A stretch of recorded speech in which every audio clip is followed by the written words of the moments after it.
আমাদের যে বিধায়ক রিয়াত হোসেন সরকার আছেন, প্রচন্ড উন্নয়নের প্রতীক এমএলএ রিয়াত হোসেন সরকার যে ইনি আছেন, আমাদের এই ৬২ নম্বর ভগবানগোলা বিধানসভার জনসাধারণ উনাকেই আবার চাইছে।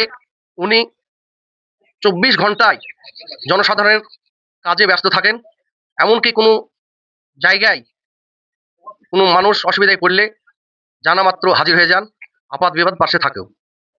আমরা চাইছি বাংলার আমাদের এই মুখ্যমন্ত্রী আমরা আবার চাই, বাংলার মেয়েকেই আবার বাংলা চাই।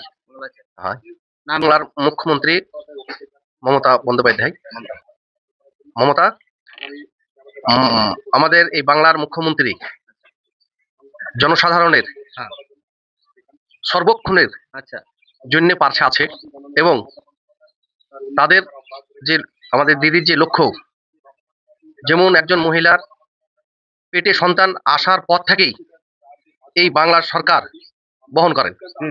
একজন গর্ভবতী মা যদি আমাদের এই মুর্শিদাবাদ থেকে কলকাতা অবধি যায়, সে ব্যক্তি ফ্রিতে গাড়িটা পায়। কোনো সরকার কোনোদিন দেননি। আমাদের এই দিদি বা অভিষেক যে সৈনিক, এদের নেতৃত্বে পায়। আরো যেমন রেশন বিনি পয়সায় কোনো সরকার দেন না, আমাদের এই সরকার দেয়। কেন্দ্র সরকার অনেক চক্রান্ত এই আবাস যোজনার বাড়ি নিয়ে করলো, কিন্তু আমাদের এই মুখ্যমন্ত্রী একজন মহিলা হয়েও আপনার এই আবাস যোজনার বাড়িগুলো দিল নিজের ফান্ডের